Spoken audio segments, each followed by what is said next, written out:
So, herzlich willkommen zu den Frühlingstagen der Nachhaltigkeit. Bevor wir richtig einsteigen, hier ein paar kleine technische Bemerkungen. Für schriftliche Fragen haben wir dieses Mal keine Möglichkeit vorgesehen. Das liegt daran, dass wir das direkte Gespräch suchen, und zwar mit Frau Professor Bögel. Sie haben es wahrscheinlich der Website schon entnommen. Herr Professor Sentarius ist aus Gründen, naja, man kann sich denken, woran, gerade verhindert.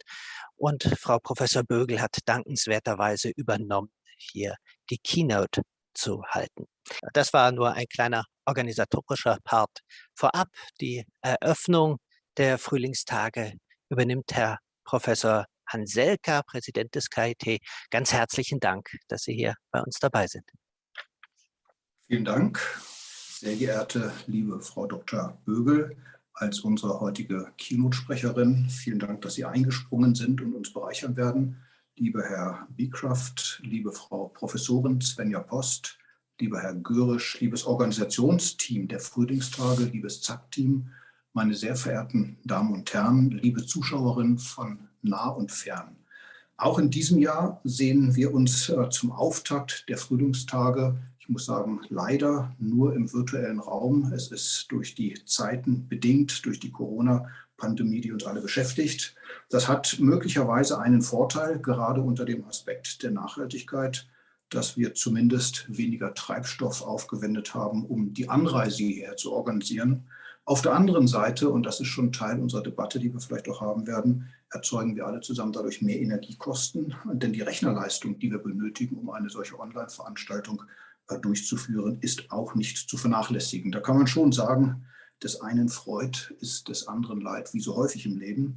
Ich jedenfalls freue mich sehr, dass ich Sie begrüßen darf, im Namen des KIT, des Karlsruher Instituts für Technologie. Es sind immerhin schon die 5. Frühlingstage der Nachhaltigkeit.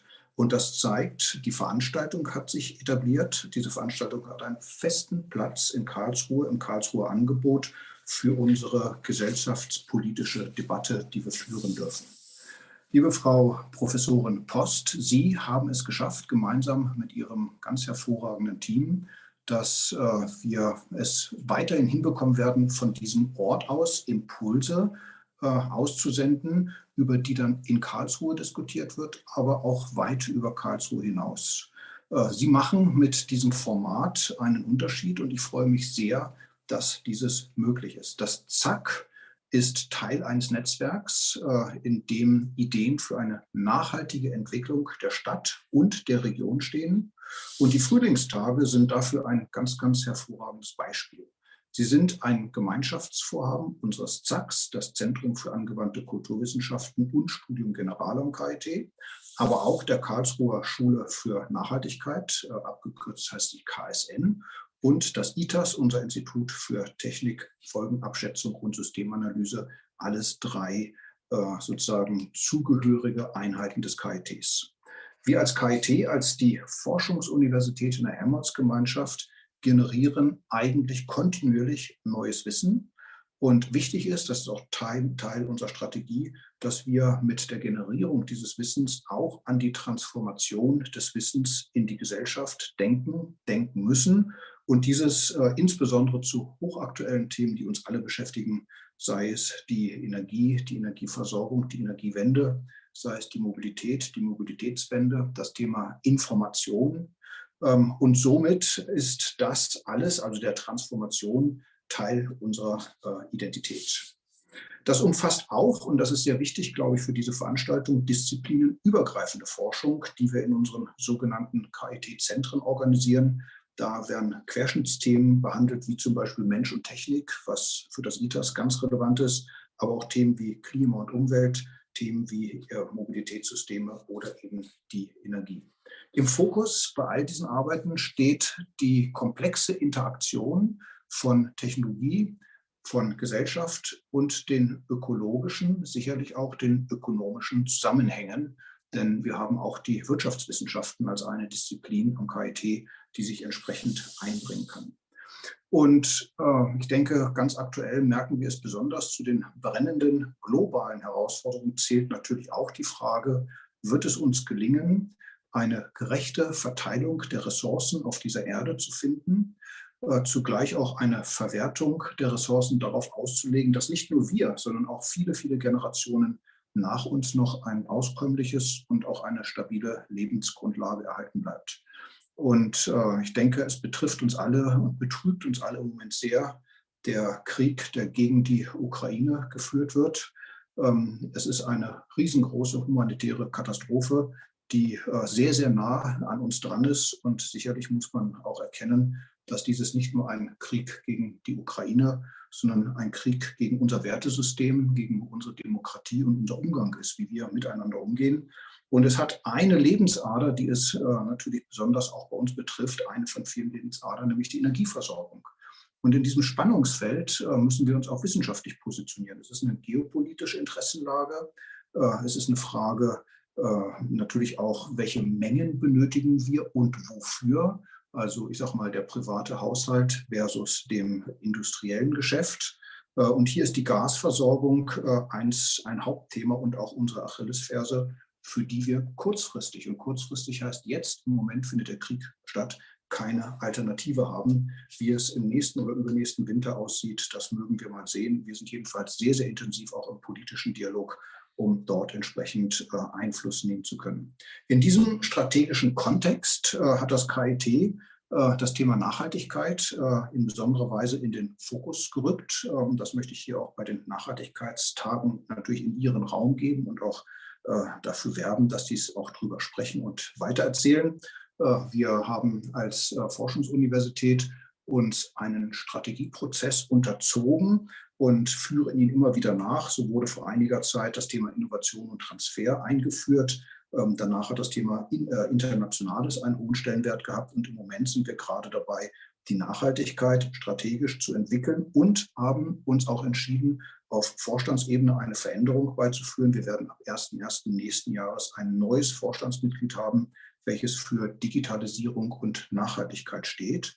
Sie sehen, dass damit für uns als Einrichtung die Nachhaltigkeit nicht ein Alibi-Thema ist, sondern ein Thema, was auf der obersten Management-Ebene ihren Platz findet, damit Einfluss nehmen kann und Wirkung nehmen kann auf die Forschung am KIT, auf die Lehre, auf den Transfer, auch auf unsere Administration. Und wir hoffen sehr, dass uns dieses einen großen Schritt weiterbringen wird. Und natürlich möchten wir das im akademischen Kontext sehen. Das KIT ist heute schon unterwegs im Bereich der Nachhaltigkeit und die Beispiele, die ich jetzt nenne, zahlen natürlich insbesondere auf das Engagement ein, was von den vorhin genannten Akteuren auch geleistet wird. Beispielsweise möchte ich das Reallabor Quartier Zukunft benennen, wo es um nachhaltige Stadtentwicklung geht und wie diese im Alltag aussehen kann. Das findet bei uns in Karlsruhe in der Stadt in Wechselwirkung mit uns allen, mit den Bürgerinnen und Bürgern statt. Aber wir entwickeln das weiter zum sogenannten CAT. Das ist das Karlsruher Transformationszentrum für Nachhaltigkeit und Kulturwandel. Ich denke, hier ist insbesondere der Begriff Kulturwandel sehr wichtig, weil wir werden die Welt nur nachhaltiger gestalten können, wenn wir auch an uns selber arbeiten und selber verändern. Und das ist natürlich etwas Kulturänderndes, was wir auf uns einwirken lassen müssen. Mit dieser Neugründung und dem schon bestehenden Quartier Zukunft werden wir die Möglichkeit haben, in einem sehr engen Dialog zu sein mit Wissenschaft unter Wissenschaft, Wissenschaft mit der Gesellschaft und natürlich auch Gesellschaft mit der Wissenschaft. Das ganze Thema Transformation hat da natürlich eine ganz, ganz besondere Relevanz für uns alle.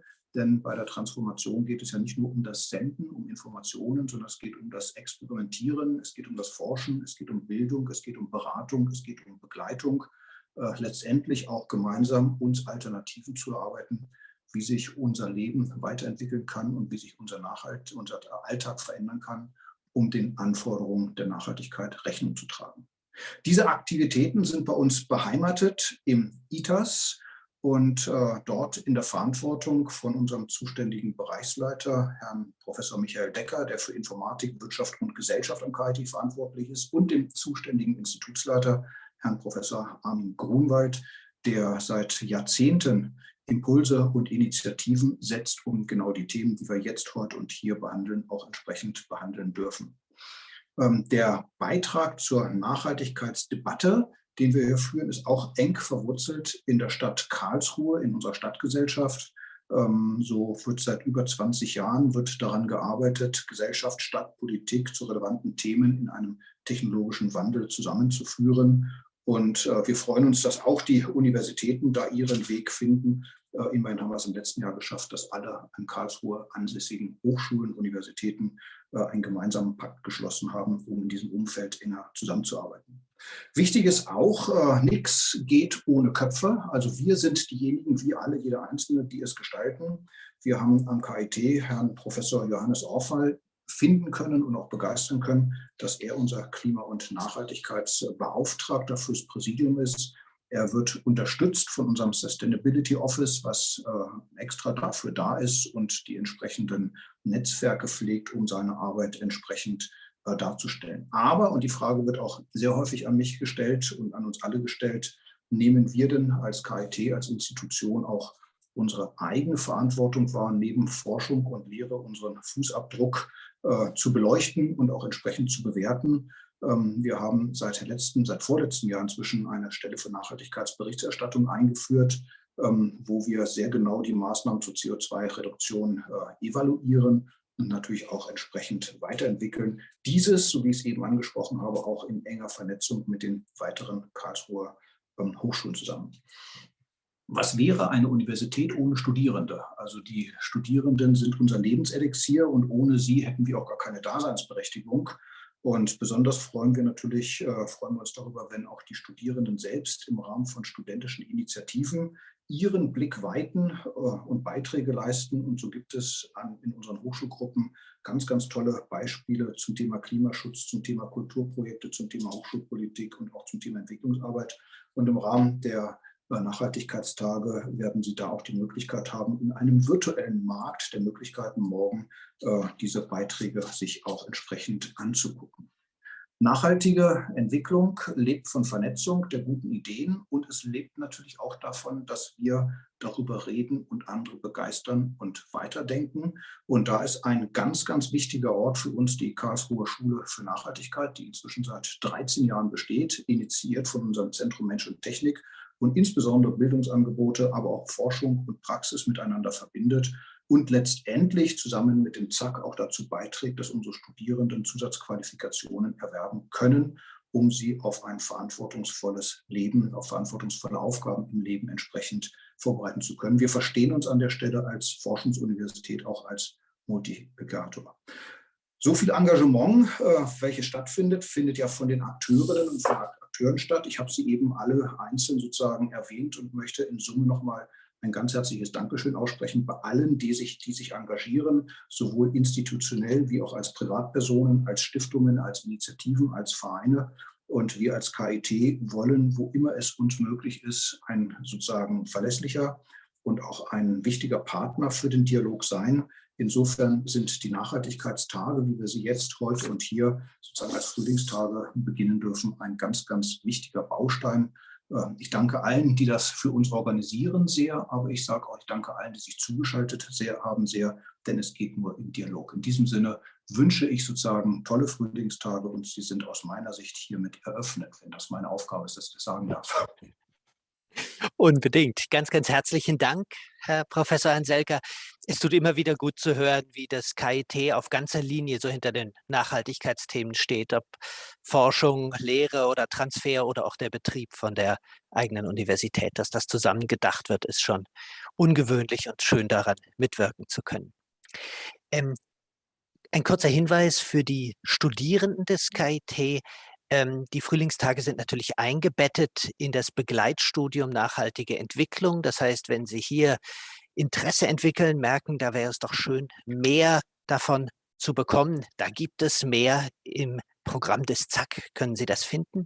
Die Frühlingstage sind aber dieses Jahr auch eingebettet in den Europäischen Hochschulverbund EPICUR, denn Nachhaltigkeit ist ein länderübergreifendes Thema. Man kann da nicht alleine vorgehen und in diesem Netzwerk von 8 Universitäten, von Amsterdam bis Thessaloniki und Wien, ist das KIT dabei und wir haben die Möglichkeit, auch über die digitalen Formate jetzt Studierende aus diesen anderen Universitäten hier mit begrüßen zu können.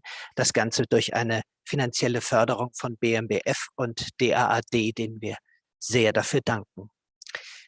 Um ein Projekt wie die Frühlingstage auch unter sich ständig ändernden Corona-Bedingungen zu ermöglichen, gilt es sehr vielen Leuten zu danken, insbesondere ganz herzlich den Workshop-Leiterinnen und Workshop-Leitern, den Exkursionspartnern, den Vertretern von Initiativen und Ausstellern von Ideen auf dem Markt der Möglichkeiten. Erst durch diese Vielzahl unterschiedlicher Beiträge ist es möglich, so ein interessantes, vielseitiges Programm wie das der Frühlingstage anzubieten. Das Organisationsteam der Frühlingstage möchte ich möchte euch ganz herzlich danken. Die letzten Tage waren eine riesige Turbulenz, weil sich alle Regeln immer wieder geändert haben. Anne Risse, Christine Melcher, Mareike Freier, Jana Stoll, alle, die am Mobilab mitgebankt haben, ob es aufgebaut werden kann, und den anderen Projektbeteiligten rund um ZAK und ITAS. Vielen, vielen Dank für dieses Engagement, für diese starke Beteiligung. Es ist auch beeindruckend und bemerkenswert, wie viele Akteure interessiert daran waren, sich bei den Frühlingstagen zu beteiligen. Das zeigt, glaube ich, auch, wie das zu einem Event geworden ist, was den Karlsruher Nachhaltigkeitsdiskurs ein bisschen am Laufen hält und mit Leben füllt. Die nächsten Tage, liebe Studierende, sollen ein aktiver Einstieg in die Nachhaltigkeitsforschung werden, weil das aktive Studieren interessanter ist, weil viele Teile der Nachhaltigkeitsforschung auch noch keinen festen Kanon haben, den man einfach so von oben nach unten herunter lehren könnte. Vor allem aber, weil sie selbst zu Change Agents, zu aktiven Akteuren für die nachhaltige Entwicklung werden sollen. Und was uns als Einzelne dazu bewegt, Teil von großen Transformationsprozessen zu werden, dazu lohnt es sich ganz besonders, von Frau Professor Paula Bögel zu hören. Sie beschäftigt sich mit dem menschlichen Verhalten in soziotechnischen Transformationen und in transdisziplinären Projektarbeiten setzt sich insbesondere auseinander mit Themen der nachhaltigen Stadt- und Regionalentwicklung, der Transformationsforschung und der ganzheitlichen, inklusiven Energiewende. Paula Bögel hat Wirtschaftspsychologie, Management und Marketing an der Leuphana Universität Lüneburg studiert, war 2018 bis 2019 als Senior Researcher am Royal Institute of Technology in Stockholm und dann als Postdoc am Lehrstuhl für Human Behavior and Sustainable Development an der Leuphana Universität Lüneburg. Von 2019 bis Anfang 2022 war sie am Institut für Technikfolgenabschätzung und Systemanalyse, am ITAS, tätig, unter anderem in der Reallaborforschung, und ist jetzt frisch berufene Stiftungsprofessorin am Forschungscluster Nachhaltigkeitsorientierte Transformationsforschung in ländlichen Räumen an der Universität Vechta. Liebe Paula, ganz herzlichen Dank, dass du hier dabei bist. Ganz herzlichen Dank, dass du so kurzfristig auch zugestimmt hast, hier die Keynote zu übernehmen. Nur noch ein Hinweis an das Publikum, bevor es losgeht. Bitte vergessen Sie nicht, sich für Ihre Fragen unten im Bereich Fragen und Antworten mit einem kurzen Schlagwort einzutragen, das Sie dann später als kurze Frage stellen können, dass wir ohne Co-Referate in eine lebendige Diskussion einsteigen können. Paula Bögel, wir sind gespannt. Lieber Herr Hanselka, liebes ZAK-Team, lieber Richard, ganz herzlichen Dank für die Einladung. Ich sehe die Frühlingstage jetzt auch schon seit ein paar Jahren, habe sie sehr bewundert und gesehen, wie großartig sie sich entwickelt haben. Und jetzt freue ich mich umso mehr, hier zu sein. Liebe Zuschauerinnen, sehr schön, Sie heute Abend alle zu sehen. Es ist ein sehr schöner Frühlingsabend. Sie könnten jetzt auch draußen sitzen, gemütlich mit einer Limonade oder einem Bier. Ich freue mich, dass Sie heute hier sind und sich so sehr für das Thema Nachhaltigkeit interessieren. Ich werde jetzt mal meine Präsentation starten und dann kann es auch schon losgehen.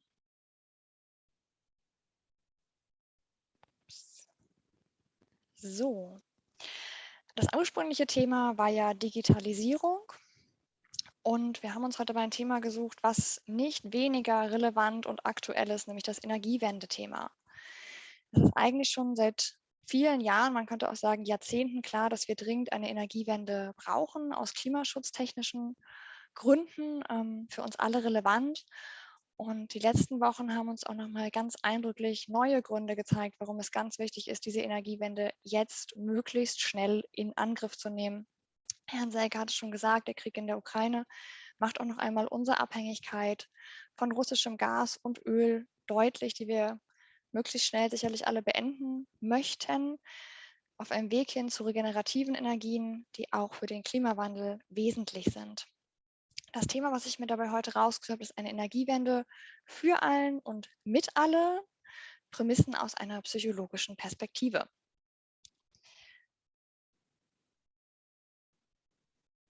Genau, wie bin ich dazu gekommen? Das Thema ist, wie gesagt, Energiewende für alle und es ist ungefähr das Gegenteil vom Status quo. Denn im Moment haben wir eindeutig eine Energiewende nur für manche, die ist ein ziemlich exklusives Ding aktuell noch. Nur 22% der Haushalte beziehen aktuell Ökostrom. Ich nehme an, hier ist die Quote vielleicht ein Tick höher. Ich möchte aber auch dazu sagen, bei mir, ich habe Ökostrom in meiner Wohnung. Ich habe zum Beispiel aber auch nur einen 20% Biogasanteil, weil ich eine etwas ältere Wohnung habe, die hat eine noch viel ältere Gasheizung, die auch schon so Unsummen verschlingt an Kosten. Auch schon mit dem 20% Biogas. Das heißt, wir haben schon mal so einen typischen Punkt. Es ist einfach aktuell noch sehr teuer und sicherlich nicht für alle finanzierbar. Wir haben einen weiteren Unterschied zwischen Hausbesitzerinnen und Mieterinnen. Viele der Energiewendeformate, zum Beispiel Photovoltaik, lassen sich deutlich leichter umsetzen, wenn einem das Haus gehört, auf das man die Solarzellen setzen möchte, als wenn man Mieterin ist. In einem Mehrfamilienhaus, wo man wenig Umsetzungsmöglichkeiten hat und gleichzeitig beziehen sich auch viele der Förderformate vor allem eben auf Hausbesitzer, wo man ein höheres Potenzial sieht. Wir haben einen sehr geringen Frauenanteil, da ist die Energiewende wirklich noch sehr exklusiv. Die Zitat hier ist von 2015, es hat sich aber leider nicht ganz so viel geändert. Mitglieder in Energiegenossenschaften sind zu 31% Frauen und zu 67% Männer. Nur 20% des Gesamtinvestitionsvolumens von Bürgerenergiegemeinschaften werden durch Frauen getätigt. Das heißt, wir haben hier wirklich einen sehr geringen Anteil in allen Teilen. Es ist nicht nur in Energiegenossenschaften so, es ist auch so im Management von großen Energiekonzernen. Und ich kann Ihnen sagen, es ist auch eindeutig so in der Energieforschung. Ich bin sehr häufig oder meistens die einzige Frau im Raum, manchmal ist noch eine andere da. Das heißt, auch hier ist die Energiewende aktuell alles andere als inklusiv, sondern eher exklusiv. Um zu dem nächsten Punkt zu kommen, muss ich kurz einmal ausholen und sagen, ein Land, in dem manches davon ein bisschen besser läuft, sind die Niederlande. Dort gibt es sehr viele Energiegenossenschaften. Das heißt, wir haben zumindest eine höhere Beteiligung aus der Bevölkerung. Und ich habe meine Begeisterung darüber mal bei einem Abendessen mit verschiedenen Wissenschaftlern zutage gebracht und habe einem holländischen Kollegen begeistert davon erzählt und gesagt, wie großartig ich das finde. Und er guckte mich freundlich an und sagte, ja, findet er auch großartig. Er muss allerdings dazu sagen, er glaubt, es ist eigentlich eher ein Hobby für verrentete Ingenieure. Selbst Ingenieur war er auch, selbst verrentet war er auch. Wahrscheinlich konnte er es beurteilen.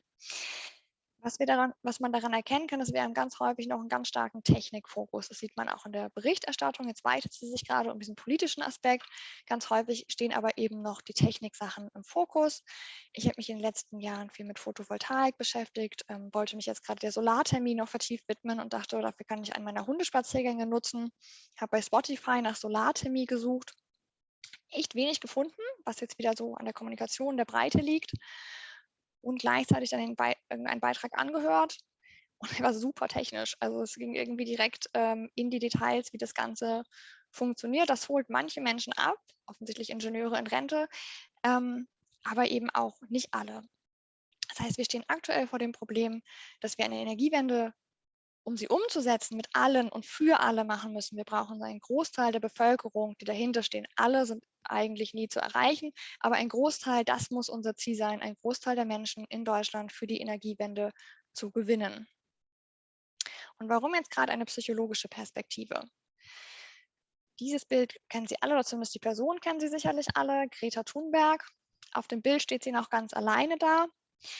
Und während ich Ihnen aber eben alle möglichen Beispiele genannt habe, wo wir noch zu wenig Leute haben, die mithaben oder zu wenig Gruppen, die mithaben, es ist ihr gelungen, Millionen von Menschen auf die Straße zu bringen, Millionen von Menschen zu begeistern, gerade letzten Freitag wieder bei den Klimademos. was uns zeigt, es kann gelingen. Es ist möglich, die Leute zu begeistern, zu aktivieren. Nur wie macht man das am besten? Und hier hat die Psychologie eine ganze Menge zu bieten. Es ist ja Kern der Disziplin, sich damit zu beschäftigen, was Menschen bewegt, warum sie was tun, noch lieber, warum sie was nicht tun. Und diese Erkenntnisse können wir nutzen, um auch mehr Menschen für die Energiewende zu begeistern. Das möchte ich Ihnen heute einmal vorstellen. Dazu sei gesagt, dass die Psychologie sozusagen dabei immer eng arbeitet oder arbeiten sollte mit anderen Disziplinen. Ich habe eben zum Beispiel schon das Thema angesprochen, dass es manchmal einfach zu teuer ist. Es ist ein Teil noch ein politikwissenschaftliches Thema. Die geringe Beteiligung von Frauen an Energiegenossenschaften liegt in Teilen sicherlich auch am Gender Pay Gap. Das ist dann auch eher ein soziologisches, ein strukturelles Thema. Das heißt, die Psychologie agiert hier immer, und das werden Sie auch im Vortrag sehen, an der Grenze zu anderen Disziplinen, aber sie bringt eben ihre Kernkompetenz ein, zu schauen, was bewegt eigentlich die Menschen und wie können wir dafür noch mehr Begeisterung sorgen. Das ist die Perspektive für heute. Dummerweise ist sie noch eine ziemliche Forschungslücke. So gut wie sie ist sie immer noch nicht so stark vertreten. Ich habe Ihnen hier was mitgebracht, das ist ein Review, den ich mit meinem Kollegen Paul Upham gemacht habe, 2018. Wir haben seitdem auch das Buch zusammengeschrieben, The Psychology of Energy Transitions. Und was Sie auf dem Slide sehen, sind zwei verschiedene Graphen. Das obere ist der dunklere Graph. Da sehen Sie den Anstieg der Publikationen im Bereich Transformationsforschung, speziell aus dem Bereich soziotechnische Transformation. Herrn Selke hat es ja schon gesagt, das Zusammenspiel von Mensch und Technik, das es immer für die Energiewende braucht. Und wie mein Kollege Marius oder ehemaliger Kollege am KIT immer so schön sagt, die Energiewende wird nicht von Algorithmen gemacht, sondern von Menschen. Und diesem Zusammenspiel und der Transformationsforschung insgesamt widmen sich erfreulicherweise immer mehr Forscherinnen weltweit. Es ist dabei, sich als eigenes Forschungsfeld zu etablieren. Das ist der sehr erfreuliche dunkle Graph, der weit nach oben geht. Und wenn wir bis heute gucken würden, wäre er noch deutlich weiter oben. Und dann sehen Sie diesen kleinen, etwas verlorenen Graph da unten. Das ist der Anteil der Publikationen daraus, der sich mit dem Bereich Psychologie befasst. Das heißt, es sind Publikationen, die sich entweder explizit psychologischen Theorien widmen, um zu erklären, wie wir Transformation ermöglichen können, oder aber die auch nur mal das Thema mit aufgreifen, implizit oder explizite Nutzung. Und wir sehen, das ist so ein ganz kleiner Graph da unten, der geht auch so langsam hoch, und der ist in den letzten Jahren, hat er sich auch nochmal ganz deutlich erfreulich entwickelt. Trotzdem ist es immer noch eine kleinere Lücke, und ein Teil sozusagen, was da aber schon alles passiert ist, das möchte ich Ihnen heute vorstellen. Und dabei noch darauf hinweisen, für alle, die unten schon so ein bisschen weiter gelesen haben, da steht Role of Psychology and Socio-Technical Transition Studies, das war das Thema, Review in Relation to Consumption and Technology Acceptance. Das mit der Consumption und der Akzeptanz, das haben wir uns nicht selbst ausgesucht.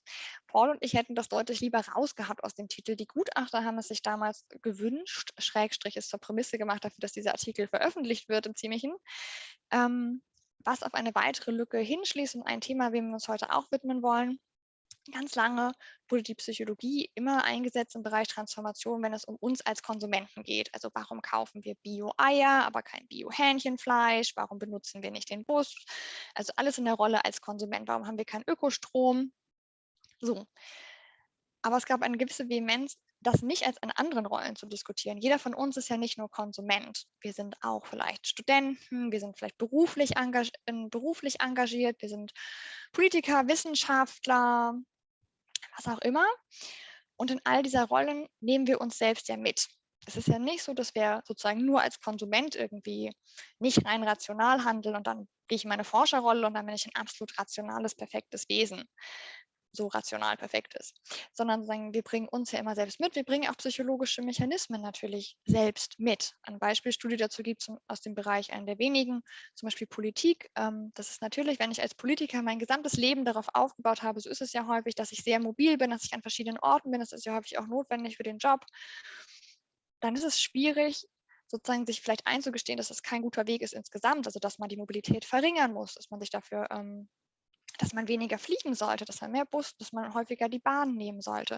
Da haben wir so eine innere Diskrepanz, nennt sich kognitive Dissonanz in unserem Kopf.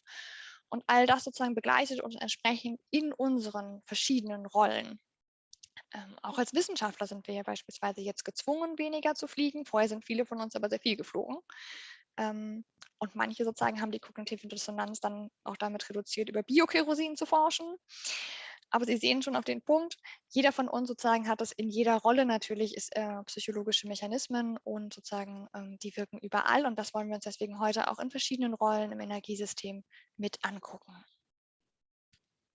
Dazu möchte ich Ihnen gleich 5 Prämissen vorstellen für eine Energiewende mit allen und für alle aus einer psychologischen Perspektive heraus entwickelt. Die haben nicht das Ziel, jetzt irgendwie abschließend zu sein. Es gibt sicherlich noch Sachen, die man dazu denken kann, weiterdenken kann. Da freue ich mich auf die Diskussion mit Ihnen, aber im Rahmen der Zeit habe ich mich mal auf die 5, die mir am wichtigsten erschienen sind, beschränkt.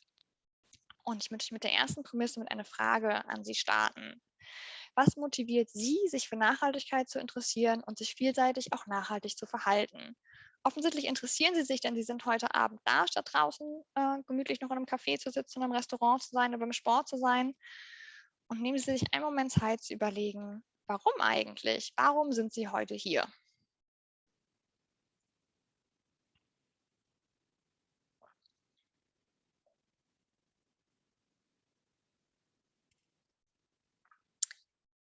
Das bringt mich zu meiner ersten Prämisse, nämlich die Motivation. Und den ersten Ansatz dazu, das Statement, um aus der Bubble herauszukommen, müssen wir die verschiedenen Motivationen zur Teilnahme verstehen, akzeptieren und respektieren.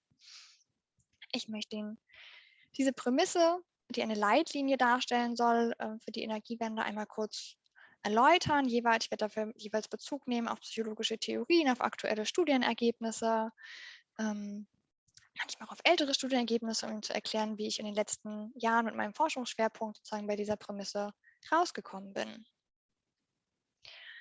Das, was vielleicht vielen von Ihnen eingefallen ist und was so das üblichste Motiv ist auch, um sich in der Nachhaltigkeit zu engagieren, ist das Altruistische, also der Wunsch, sozusagen für andere Menschen etwas zu machen, kurz die Weltrettung. Also man möchte etwas für den Planeten machen. Ich habe neulich das schöne Wort enkeltauglich gelernt. Man möchte diese Erde in einem besseren Zustand hinterlassen, als sie aktuell ist. Das ist ein sehr hehres und gutes Motiv und gleichzeitig ist es auch manchmal Teil unseres Problems. Das ist genau das, was ich mit der Bubble hier meine.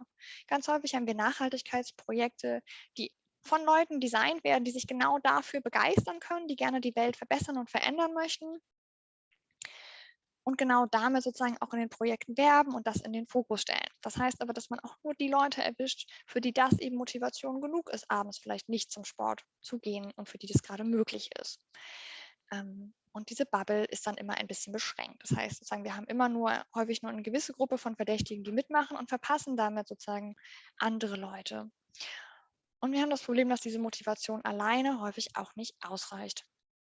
Ich glaube, das kennt auch jeder von uns. Man kann noch so motiviert sein in Bezug auf Nachhaltigkeit, ist niemand perfekt, mich eingeschlossen. Ich habe eben schon erzählt, also Ökostrom habe ich schon. Biogas habe ich auch in Teilen. Jetzt ziehe ich gerade für die Professur auch nach Oldenburg. Und das neue Haus hat schon Solarthermie, da habe ich mich sehr gefreut bei dem Vermieter und er hat auch angeboten, noch Photovoltaik zu installieren. Was glauben Sie, ich finde es langfristig gut und es war nicht das erste, dem ich hinterhergelaufen bin, sondern erstmal der Frage, wo kriege ich ab dem 1.4. pünktlich Internet her? Alle, die jeder kennt, wenn man umzieht. Wie schaffe ich es, meine Sachen rechtzeitig zu verpacken? Und wie gestalte ich das Ganze nebenbei mit dem Job? Das ist sozusagen der Punkt. Für jeden von uns kommt neben dieser altruistischen Motivation ja noch der Alltag hinzu. Es kommen Herausforderungen im Alltag hinzu. Und sozusagen da Teilmotivation mitzuverstehen und die im Projektdesign zu nutzen, ist ganz wichtig. Einen Punkt habe ich eben schon angesprochen und ist ein üblicher, der auch in der Motivationsforschung in der Transformation aufkommt. Das ist der Teil mit dem finanziellen Anreiz. Der ist jetzt gerade in der Energiewende nochmal deutlich größer geworden. Bisher war es so, dass die Stromkosten für viele der Haushalte in die Testviertel waren. Das sind meistens schon etwas reichere Teile, weil da eben die Smart Grid-Technologien vor allem in neuen Gebauten verbaut werden. Nicht so hoch. Jetzt ist ja gerade durch die Energie, also durch den Ukraine-Krieg sicher nochmal deutlich größer geworden. Das ist also ein weiterer Anreiz. Und manchmal haben wir so eine gewisse Hierarchie dieser Anreize, also dass irgendwie das Altruistische besser dasteht als das Finanzielle. Also es ist irgendwie schöner, wenn man dieses Projekt macht, weil man was tun möchte und nicht, weil es sich finanziell lohnt. Und das ist das, was ich mit dem letzten Teil der Prämisse mache, diese anderen Motivationen zu akzeptieren und zu respektieren und genau so wertzuschätzen und Projekte mit einzuplanen, dass es eben auch völlig okay ist, dass es für manche Leute einfach ein finanzieller Anreiz ist, für manche ist es finanziell absolut notwendig, manche sparen einfach gerne. Das ist genauso ein guter Grund und sollte genauso in den Projekten berücksichtigt werden. Und was wir noch sozusagen lernen müssen, aus der psychologischen Forschung der letzten Jahre mitnehmen können, ist zu überlegen, was sind andere Motivationen, mit denen wir auch vielleicht bestehende Motivationen wie das Altruistische noch stärken können. Wie können wir also eine Energiewende gestalten, die die Motivation der Menschen, die ihre Alltagsprobleme mit aufgreift und unser Leben schon jetzt deutlich besser macht. Einen Punkt hatte ich eben schon genannt, da haben wir einen Vorteil bei der Energiewende, das ist das Technikinteressierte. Also viele Leute haben auch einfach diese Anlagen, weil sie sehr technikbegeistert sind, weil sie Lust haben, das auszuprobieren. Das ist jetzt in anderen Bereichen wie zum Beispiel Agrarwende, also andere Ernährung, nicht ganz so verbreitet. Im Energiewendebereich haben wir das relativ viel. Auch das eine Motivation. Und mit all diesen Motivationen zum Beispiel bin ich mal in eine schwedische Studie gegangen mit Kollegen. Da hatten wir ein großes neues Viertel. Manche von Ihnen kennen vielleicht die Hafen City in Hamburg. Ein ähnliches gibt es in Stockholm auch, Stockholm Royal Seaport. Und da sind wir genau mit der Fragestellung reingegangen, welche dieser Motive nun besonders stark ist und welche wir nutzen können, um die Leute für die verbauten Smart Grid-Technologien zu begeistern. Das war nämlich alles andere als selbstverständlich. Ganz viele haben ihren Smart-Bildschirm dann einfach mal überhängt. Sie fanden ihn nicht so hübsch und auch nicht weiter genutzt. Und wir sind also mit diesen Sachen reingegangen. Das war das, was wir eigentlich gucken wollten. Was ist besonders stark? Worauf können wir aufbauen? Wie können wir unsere Intervention danach gestalten? Und was wir gefunden haben, war das hier. Die Leute haben überwiegend gesagt, sie machen da nicht mit und das begeistert sie jetzt nicht, weil sie sparen können oder weil sie Technik interessiert sind, sondern weil es für sie eine Chance ist, Teil einer Gemeinschaft zu sein. Wir haben in den Städten immer mehr das Problem der Vereinsamung, immer weniger Kontakt. Die Corona-Pandemie hat es nicht besser gemacht. Und für viele der Teilnehmer, und das war noch vor der Corona-Pandemie, war dieses Energieprojekt eine Chance, ihre Nachbarn besser kennenzulernen, sich besser untereinander zu vernetzen, mehr Austausch zu haben und dafür eben einen Anlass zu haben. In diesem Sinne sozusagen gilt es auch, unsere Forschung fortzusetzen und zu gucken, was können jetzt weitere Motivationen sein, dass Leute da mitmachen möchten. Zum Beispiel jetzt mit dem Ukraine-Krieg sind nochmal vielleicht Leute dazugekommen, die sich vor allem aus einem politischen Grund dort engagieren, die das russische Regime nicht mehr unterstützen wollen, die sich vielleicht vorher aber nicht so für den Energiewendebereich interessiert haben. Das heißt, hier gilt es sozusagen, die Forschung weiterzutreiben und dann die Projekte so zu designen, dass wir all diese Motive berücksichtigen und die Projekte so designen, dass sie direkt den Leuten helfen. Wie kann das konkret in der Umsetzung aussehen? Wir müssen die Energiewende breiter kommunizieren. Gehen Sie mal kurz in Ihrem Kopf durch. Wir haben mal festgestellt, als wir mit Kolleginnen überlegt haben, das typische Beispiel, das uns in den Kopf kommt, wenn wir in Energiewende-Kommunikation denken, ist irgendwie so ein hübsches Windrad in der Landschaft oder typischerweise Menschen, oft Herren, im Anzug mit so einem Spatenstich vor irgendeinem neu zu bauenden Solarpanel, neuen Windrad, was auch immer. Das holt nicht unbedingt alle ab. Das heißt, es geht jetzt darum zu gucken, wie können wir das auch mal unsere Kommunikation anders gestalten. Ich habe hier ein Beispiel mitgebracht. Das ist ein Realexperiment. Herr Hanselker sprach das Quartier Zukunft an und das Karlsruher Transformationszentrum. Und in dessen Rahmen habe ich das gemeinsam mit Kolleginnen am KIT gemacht. Es läuft noch das Projekt Dein Balkonnetz, Energie schafft Gemeinschaft. Das heißt, wir haben uns speziell diesem Gemeinschaftsthema dann gewidmet, haben Leute zusammengesucht, die Lust hatten, eben eine Energiegemeinschaft zu werden. In diesem Fall deswegen die kleinen Solaranlagen mit Mini-PV-Anlagen, die man am Balkon anbringen kann oder sich in den Garten stellen kann. Damit auch für Mieterinnen mit dem Balkon interessant. Und wir haben sozusagen versucht, das eben anders zu kommunizieren. Diesmal zum Beispiel auf diesem Bild in Bezug zum Thema Gärtner. Das heißt, wir haben bewusst versucht, unsere Netzwerke anzusprechen, die sich eher aus dem Gärtnerbereich, Urban Gardening zusammensetzen, um sozusagen da eine andere Zielgruppe zu holen, denen zu zeigen, guck mal, ihr interessiert euch schon für Nachhaltigkeit, Energie kann auch ein Teil davon sein. Aber natürlich reicht gut kommunizieren alleine nicht aus. Manchmal doch oft einfach noch ein finanzieller Punkt. Deswegen brauchen wir eine gute Verbindung von Sozialpolitik und Klimapolitik. Das heißt, wir brauchen eine Klimapolitik, eine Energiepolitik, die explizit Modelle hat, die alle Stadtteile mit einbezieht, die auch Lösungen hat für Menschen mit weniger Verdienst, die es attraktiv machen muss, sich daran zu beteiligen und gerade diesen Leuten die Möglichkeit bietet, günstiger Strom zu bekommen und vor allem auch regenerativen Strom.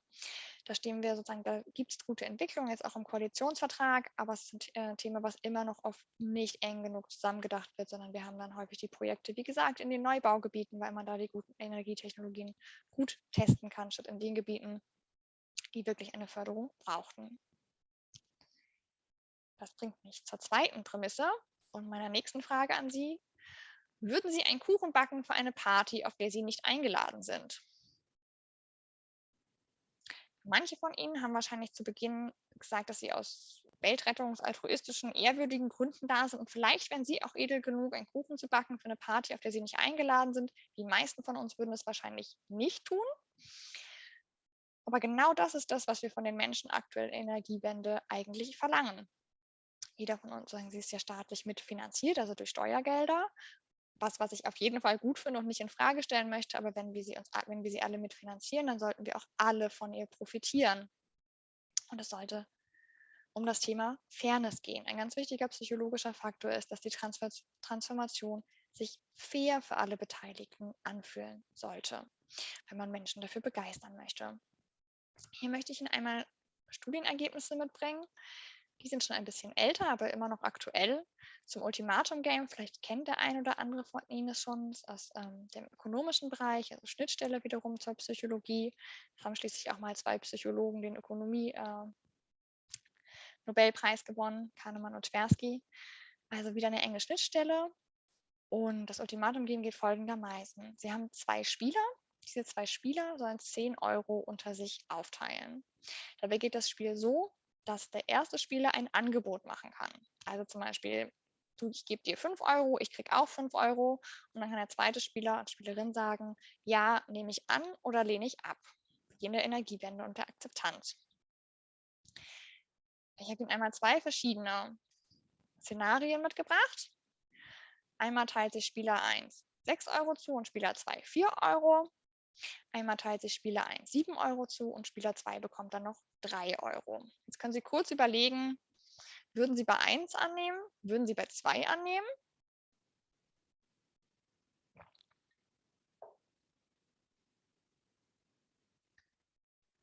Genau, bei 1 nehmen die meisten noch an, 6 Euro und 4 Euro, das fühlt sich noch so halbwegs fair an.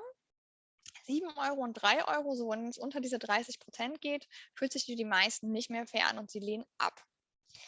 Das entspricht eigentlich nicht dem Homo economicus, also der rein rationalen menschlichen Sichtweise, die wir früher stark vertreten haben in der Forschung. Denn eigentlich müsste es ja so sein, dass Spieler 2 die 3 Euro nimmt, weil sonst kriegt keiner was. Wenn er ablehnt, dann bekommt keiner was von den 10 Euro. Trotzdem ist es so, wenn sich was für uns sehr unfair anfühlt, dann möchten wir das nicht mehr mitmachen. Genauso ist es auch mit der Energiewende. Das Angebot muss fair genug sein. Um Ihnen mal noch ein Beispiel aus der Praxis zu geben, das das, glaube ich, ganz gut widerspiegelt. Ein Thema ist ja auch die Nutzung landwirtschaftlicher Flächen für Solar. Und das ist aber häufig so, oder auch Windenergie, dass dann große Projektteams kommen und eben den Landwirten ein Angebot machen. Und einmal verkaufen Landwirte grundsätzlich nicht gerne Land, das ist schon mal ein Problem. Und das Zweite ist aber, dass sie sich gut ausrechnen können, dass sie daran vielleicht verdienen, dass aber das Projektteam das nur macht, wenn es daran noch mehr verdient. Und das fühlt sich nicht fair an und entsprechend ist das Interesse zur Beteiligung auch relativ gering. Was können wir daraus lernen jetzt für die Energiewende? Wir brauchen eine faire Beteiligung an Projekten, sei es jetzt Solar, sei es Wind. Nicht so ein kleiner Teil, den wir sonst häufig haben, sondern wirklich ein fairer Teil. Und wir brauchen diese fairen Beteiligungsmöglichkeiten für möglichst viele, damit es sich eben auch übergeordnet gesellschaftlich fair anfühlt, damit man nicht das Gefühl hat, okay, da profitieren jetzt die Leute, die Geld haben, noch mehr und ich profitiere noch weniger. Entsprechend brauchen wir mehr Projekte, die sich zum Beispiel auch an Mieterinnen rechnen. Ich habe ja eben schon die Mini-PV-Anlagen erwähnt. Das ist die so ein bisschen kleiner sind, die man am Balkon anbringen kann. Das kann eine sehr gute Einstiegsmöglichkeit sein. Bisher gibt es aber dafür noch wenig staatliche Förderung. Einzelne Städte, ich glaube Freiburg, haben das eingeführt. Die meisten haben aber bisher nur eine Förderung für die großen PV-Anlagen der Hausbesitzer. Das heißt, wir müssen hier gucken, dass wir faire Beteiligungsmöglichkeiten für alle schaffen. Wie können wir das jetzt machen bei Leuten, die auch keinen Balkon haben? Ich zum Beispiel. Sie müssen gucken, dass es lokale Projektumsetzungen gibt, die es ermöglichen, sich zu beteiligen, auch wenn man selbst es vielleicht nicht installieren kann. Das können zum Beispiel Energiegenossenschaften sein, wo sich Bürgerinnen und Bürger zusammentun für die Stromerzeugung. Es kann ein Konzept sein wie Quartiersstrom, wo es Stromkonzepte für einzelne Stadtquartiere zum Beispiel gibt. Das wiederum kann ein Projekt sein, wo man eine faire Beteiligung von allen dort Wohnenden haben kann und alle können gleichermaßen davon profitieren, dann zum Beispiel niedrigere Strompreise zu haben. Damit gehen wir über zur dritten Prämisse. Sie erinnern sich noch an die Motivation zu Beginn, also beispielsweise altruistisch, finanziell, technikbegeistert oder auch der Gemeinschaftsaspekt. Meine Frage an Sie ist, welche Motivation wäre in Ihrem Stadtteil, Ihrem Dorf, Ihrem Freundeskreis besonders relevant? Gehen Sie kurz in sich und überlegen.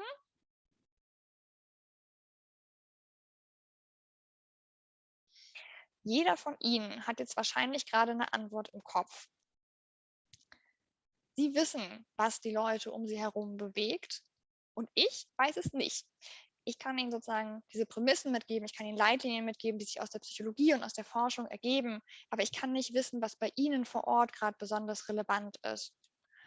Und deswegen brauchen wir eine lokale Umsetzung, um genau auf die Bedürfnisse der Region zuschneiden zu können und genau die zu erfüllen. Also genau diese Motivation, diese Bedürfnisse, diese Wünsche, die die Menschen haben, die sozusagen, wo die Energiewende ihnen jetzt konkret was bringen könnte, die müssen wir kennen, denen müssen wir uns widmen. Und dazu möchte ich Ihnen gleich noch ein Modell wieder aus der Forschung vorstellen.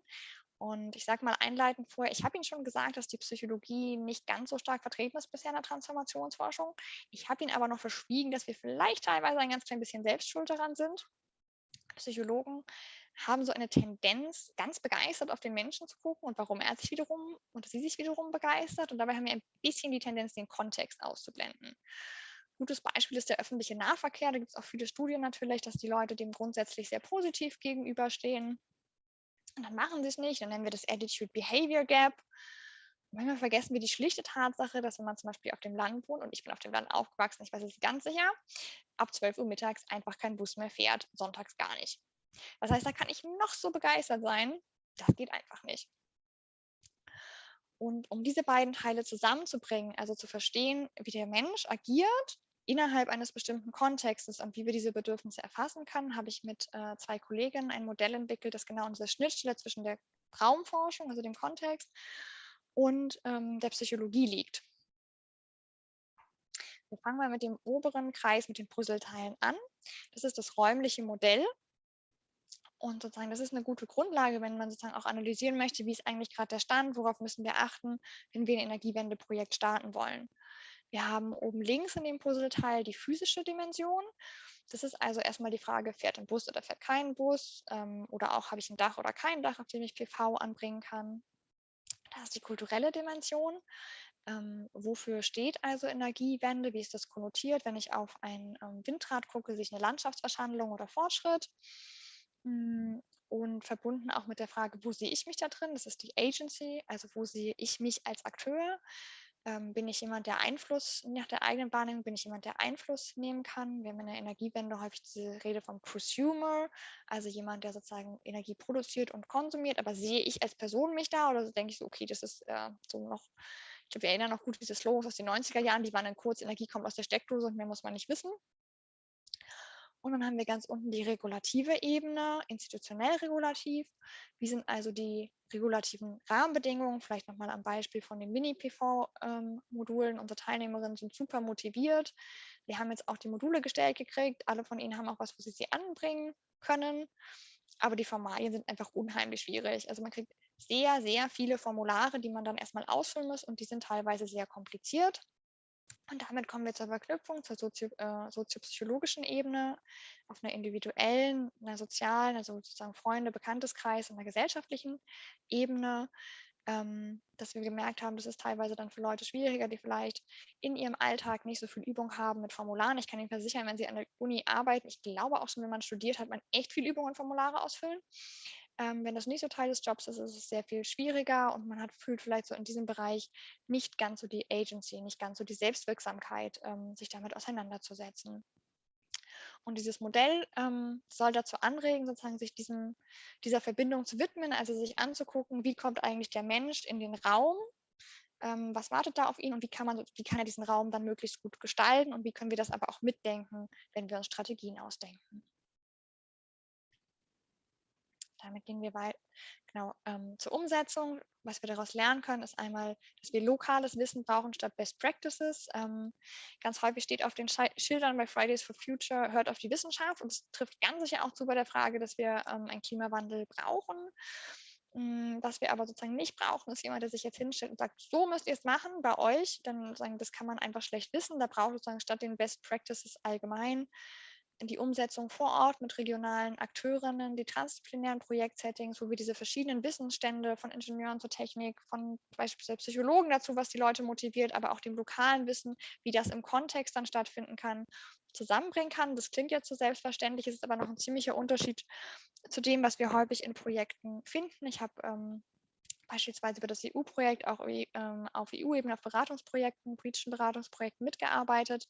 Und was eigentlich immer dabei rauskommen soll, sind so Best-Practice-Szenarien, wo man also sagt, so hier, das ist ein gutes Beispiel, das Energiedorf, die Bürgergenossenschaft, die Smart City, genauso solltet ihr es jetzt auch alles machen. Beispiele sind gut, um Motivation zu geben, eine Vision zu haben, aber man braucht dieses lokale Wissen, um zu gucken, das räumliche Wissen, um dann zu gucken, was macht davon jetzt vor Ort Sinn, wo kann man das gut und wie kann man das gut umsetzen. Damit kommen wir zur 4. von 5 Prämissen und der Frage an Sie, wie finden Sie raus, ob Ihr Sofa so richtig steht im Raum? Das kennt wahrscheinlich auch jeder, der schon mal umgezogen ist, diese Überlegung, wo kommt welches Möbelstück hin, wie passt das Sofa und der Schreibtisch und der Schrank irgendwie in einen Raum. Sie merken gerade, die Umzugsproblematik hat mich heute auch inspiriert für diesen Vortrag. Gut, aber ich glaube, jeder von uns hat das irgendwie schon mal ausprobiert und dann gibt es die Leute, die mit einem sehr guten räumlichen Vorstellungsvermögen gesegnet sind, die können sich das dann irgendwie vorstellen oder malen das malen das so hübsch in einen Plan ein. Dann gibt es Menschen wie mich, die müssen das Sofa erstmal so, und ich glaube, das sind einige, die das Sofa erstmal so von rechts nach links schieben müssen und gucken müssen und dann den Schrank nochmal schieben müssen. Beim Schrank wird es ein bisschen unpraktischer und alles sozusagen einmal hin und her bewegen und einfach ausprobieren, wie es passt. Und genau das ist auch der Punkt. Probieren geht über Studieren, das kommt von der Forscherin. Durch Realexperimente und Reallabore, also das Ausprobieren in transdisziplinären Projektteams mit Wissenschaftlern und Bürgerinnen, können wir die Transformation ausprobieren. Und es braucht dieses Erleben für die Umsetzung und um in die Umsetzung zu kommen und sie weiter fortzusetzen.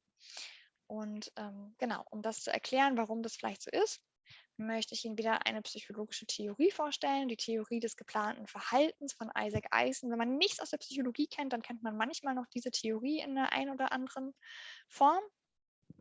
Sie beschäftigt sich auch mit dem wichtigen Punkt, wie man Verhalten erklären kann, wie man erklären kann, warum sich jemand wie verhält.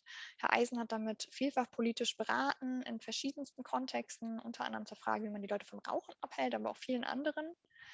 Und er hat gefunden, dass dem Verhalten natürlich immer eine Intention vorhergeht. Und also eine Verhaltensintention. Und diese Intention wiederum wird von 3 Faktoren beeinflusst. Das ist als erstes mal Ihre Einstellung, zum Beispiel zum Thema Ökostrom oder zum, sagen wir mal, Mini-PV, ob Sie sich das installieren würden oder nicht, ist einmal sozusagen, ob Sie das gut finden oder nicht. Ich nehme an, die meisten sind heute hier und würden es irgendwie gut finden. Dann haben wir das Zweite, das ist die soziale Norm. Das ist das, was Freunde, Bekannte, Kollegen, Kommilitonen darüber denken und was natürlich unser Handeln auch bestimmt. Es ist leichter, Dinge zu tun, die die anderen auch gut finden für die meisten von uns. Jetzt sagen wir mal, viele Ihrer Freunde sind heute auch da. Okay, soziale Norm ist auch gegeben. Die meisten finden das irgendwie super, wenn sie sich PV installieren würden. Und dann kommt die dritte Variable, das ist die wahrgenommene Verhaltenskontrolle. Und das ist der essentielle Punkt hier gerade beim Ausprobieren. Das ist die Frage, traue ich mir das selbst zu?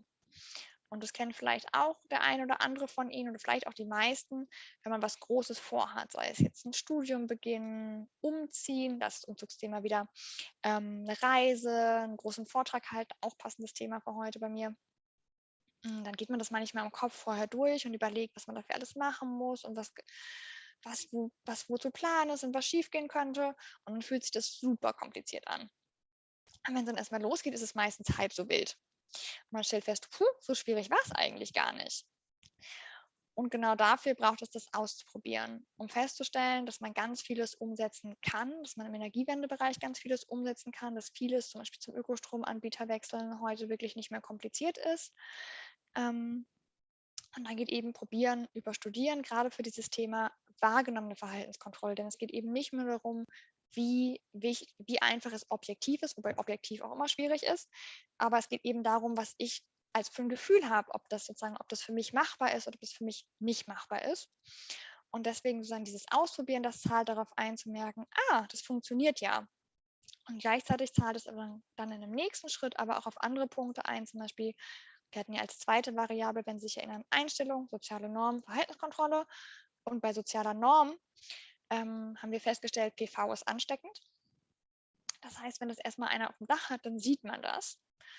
Und dann möchten andere das auch haben. Das haben wir tatsächlich auch lustigerweise nicht nur in dem Experiment, in dem Realexperiment festgestellt mit deinem Balkonnetz, Energie schafft Gemeinschaft. Es sind nicht nur Bürgerinnen aus Karlsruhe, die sich gemeldet haben, sondern unsere eigenen Familienmitglieder, denen wir so viel von dem Projekt erzählt haben und die dadurch gemerkt haben, eigentlich muss man das nur kaufen, in die Steckdose stecken, okay, und dann kommen noch die Formulare, aber das ist irgendwie machbar.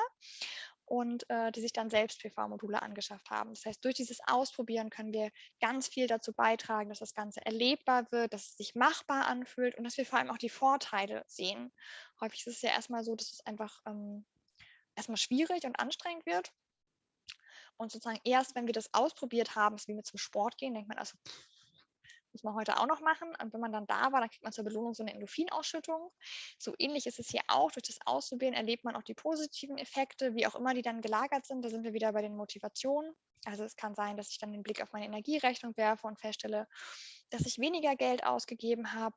Es kann sein, dass mich vielleicht Freunde und Nachbarn darauf ansprechen, auf mein neues PV-Modul und mir dazu gratulieren, also dass ich sozusagen so sozial positives Feedback bekomme. Das ist sozusagen alles Dinge, die können wir nur gemeinsam durch dieses Erleben, durch das Ausprobieren erfahren und auch die Vorteile sehen.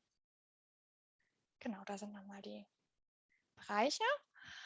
Was können wir jetzt für die Umsetzung tun? Wir können mehr Reallabore durchführen. Davon bin ich ein großer Fan. Wir können auch die Voraussetzungen hierfür stärken und dafür müssen wir vor allem die Regularien flexibel anpassen können. Die Regierung ist da gerade auf einem guten Weg. Das gibt schon sozusagen die Möglichkeit von Testräumen, wo man auch zum Beispiel Gesetzesentwürfe mal kurzzeitig für einen bestimmten Bereich verändern kann. Vieles ist aber immer noch sehr langwierig. Also jetzt nochmal zurück auf die Balkonmodule beispielsweise, haben wir die dann angeschafft über Fördermittel.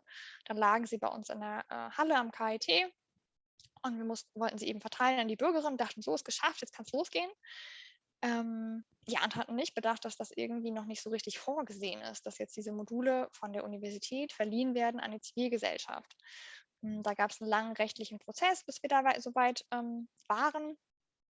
Und das zeigt eben nochmal, dass wir da noch dran arbeiten müssen, dass wir diese Lösung auch schneller umsetzen können. Und der zweite Punkt, und noch wieder ein etwas struktureller, langfristige Strukturen schaffen. Häufig haben wir für Projekte nur 3 Jahre Zeit. Wenn Sie mal so an Ihre Studienzeit denken, der Bachelor vielleicht. Nach 3 Jahren kennt man ungefähr alle, hat sich eingelebt, weiß, wo alles ist, weiß endlich ist, wo der beste Bäcker ist. Und dann geht es auch schon weiter zum Master. So ähnlich ist es in den Projekten, dass wir häufig sozusagen dann nach 3 Jahren eben alles aufgebaut haben, die Strukturen aufgebaut haben, Vertrauen sich aufgebaut und dann sind die schon zu Ende. Was wir aber brauchen, ist ein langfristiger Raum, in dem wir immer wieder gemeinsam experimentieren können, um das gleiche Netzwerk zurückzugreifen. Da brauchen wir langfristige Förderstrukturen für. Das KIT ist hier mit dem Karlsruher Transformationszentrum für Nachhaltigkeit und Kulturwandel ein wirklicher Vorreiter, diese Strukturen auch zu schaffen. Die Universität Vechta ist es erfreulicherweise auch. Wir haben ja das neue Forschungscluster Transformationsforschung in ländlichen Räumen und wir bestehen unter anderem aus 4 neuen Stiftungsprofessuren. Das heißt, all diese Professuren sind aus der Region von Akteuren gespendet. Damit haben wir eben diese Struktur über viele Jahre hinweg zusammen Projekte zu machen, uns gut kennenzulernen und das Vertrauen zu haben, das auszubauen. Das war jetzt ein bisschen struktureller, wieder sehr psychologisch gedacht, im Privaten ausprobieren, wie es geht. Also wo immer es geht, einfach mal machen, sehen, wie es funktioniert und wo es sich lohnen kann, wie zum Beispiel bei den Mini-PV, wo man jetzt hier die Bilder sieht von den Anlagen, die bei unseren Teilnehmenden in den Gärten stehen und genau so auch Sorgen und Ängste abbauen konnten. Ob es zum Beispiel, wie die Vögel beispielsweise darauf reagieren, ob die damit klarkommen, ob die dagegen fliegen, das konnte uns vorher keiner sagen. Wir haben erfreut festgestellt, dass sie das zumindest in unseren Experimentenreihen nicht gemacht haben und gleichzeitig aber zum Beispiel viel positives Feedback kam von den Nachbarn und auch die Stromrechnung deutlich geringer ausfiel. Das bringt uns zur letzten Prämisse und wieder einer Frage an Sie. Was motiviert uns, was motiviert Sie, besonders gut Veränderungen umzusetzen? Die Neujahrsvorsätze sind ja noch gar nicht so lange her. Sowas wie besser mehr Sport machen, sich gesünder ernähren und was wir uns sonst immer noch so alles zum Neujahr vornehmen. Das geht alles deutlich einfacher, wenn wir es zusammen machen. Wenn man zum Sport geht und sich mit der besten Freundin verabredet, dann hat man ein richtig schlechtes Gewissen, wenn man absagt. Weniger, als wenn man einfach nur allein nicht hingeht. Die gesunde Ernährung wird einfacher, wenn vielleicht der Partner, die Partnerin oder die WG-Mitbewohnerin mitmacht und man sich gegenseitig motiviert. Und das ist der eine Punkt, also sich mit Freunden zusammenzuschließen, aber auch durch gemeinsame Visionen Unterschiede zu überwinden und gemeinsam mehr zu erreichen. Die meisten von Ihnen kennen wahrscheinlich dieses schöne Sprichwort, die sind wie Katz und Hund. Das ist immer ein schönes Beispiel, um das Thema soziale Identität zu erklären. Soziale Identität ist alles, was Sie mit dem Satz beginnen würden, ich bin oder wir sind. Ich bin zum Beispiel Wissenschaftlerin, ich bin aber auch Hundebesitzerin, ich bin begeisterte Reiterin. All das ist Teil meiner Identität. Herr Hanselk hat jetzt zu Beginn zum Beispiel von der Identität der Universität gesprochen. Das ist eine soziale Identität. Wir als Universität, wir als KIT sehen uns als zum Beispiel offen für transdisziplinäre Forschung, für interdisziplinäre Forschung. Das ist sozusagen alles, was wir mitbringen, was uns auch stärker macht, was uns zusammenwachsen lässt. Das haben wir vorhin auch gehört, was uns ermöglicht, Dinge umzusetzen. Und gleichzeitig kann es aber auch ein Hemmnis sein, weil wir leider eine Tendenz haben als Menschen, uns auch von anderen Gruppen abzugrenzen. Katze vom Hund, Hundeliebhaber von Katzenliebhabern. Und häufig auch eben Leute, die sich vielleicht für Nachhaltigkeit begeistern können, die dies nicht können. Und da ziehen wir dann Grenzen. Und das ist eine Barriere, wieder ein Rückbezug zu dem ersten Punkt mit den Motivationen verstehen, akzeptieren und respektieren. Das kann sozusagen eine Barriere sein, weil wir dadurch die Chance verpassen, mit Leuten zusammenzuarbeiten, die vielleicht anders sind, aber auch anderes einbringen können. Jetzt zum Beispiel im Balkonnetz vielleicht Leute, die sich per se für Nachhaltigkeitsthemen und Gärtnern interessieren und Leute, die sehr technikbegeistert sind und die einen helfen, den anderen das Modul aufzubauen und die Gärtner helfen, den Balkon jetzt besser zu begrünen. Das heißt, wir haben hier die Chance, Dinge zusammenzubringen. Aber wir wissen alle aus dem Alltag, wie schwer das sein kann. Und ein psychologisches Modell, das sehr schön beschreibt, ist das Common In-Group Identity Model. Das basiert auf der Idee, dass egal, also wenn wir unterschiedlich sind, unterschiedliche Identitäten haben, dass manchmal möglich ist oder auch häufig möglich ist, eine Überidentität zu finden, unter der wir uns alle zusammenfinden können, eine gemeinsame Vision. Mein Hund beispielsweise kann sich sehr gut neben die Stallkatze und das Pferd setzen, wenn es um Futter geht. Dann sind sie ganz einer Meinung. Das ist ein banales Beispiel, aber genauso funktioniert es ehrlich gesagt auch bei uns. Dass wir gucken, was ist die eine gemeinsame Vision, zum Beispiel eine Bürgergenossenschaft zu haben, unabhängig zu werden von fossiler Energie. Man kann dann aus ganz unterschiedlichen Gründen da mitmachen, ob man jetzt, wie gesagt, Unabhängigkeit von fossiler Energie haben will, ob man autark werden möchte, wenn man Sorge hat um die Energieversorgung, ob man sparen möchte, ob man Gemeinschaft möchte, ob man einfach was für die Welt tun möchte. All das kann reichen, um sich zusammenzuschließen, um gemeinsam ein Ziel zu erreichen, das dann die Unterschiede kleiner werden lässt oder zurücktreten lässt. Dafür braucht es Austauschformate. Wir haben zum Beispiel eben das Forum zur PV, Patenschaften und Mentorenschaften hat das ganz tolle KIT-Projekt Klimaschutz gemeinsam wagen, wo man zum Beispiel einen Paten hat, der schon länger vegan lebt oder schon länger Ökostrom hat und dazu berät, wo man im Austausch kommt mit Leuten, die andere Fähigkeiten haben und andere Interessen, wo man sich aber gemeinsam zu einem gemeinsamen Punkt trifft. Ganz tolle Arbeit leisten hier auch die regionalen Unterstützungsangebote, zum Beispiel für den Klimaschutzagenturen. Und wieder ganz persönlich und psychologisch gedacht, jeder von uns kann sich mit Freunden, aber eben auch und vor allem mit neuen Menschen zusammentun, die vielleicht andere Kenntnisse einbringen. Mir zum Beispiel macht es immer sehr viel Freude, die Psychologin in den Energiekonsortien zu sein. Ich habe unheimlich viel darüber gelernt. Ich hoffe, Sie wiederum nehmen heute auch das eine oder andere mit. Und damit können wir ganz neue Kräfte bündeln, um die Energiewende gut für uns alle mit allen umzusetzen. Da sind nochmal die Prämissen im Überblick und ich bedanke mich ganz herzlich für Ihre Aufmerksamkeit. So können Sie mich erreichen an der Universität Vechta sehr gerne oder auch über meine Website und meinen Blog. Und jetzt freue ich mich auf die Fragerunde mit Ihnen.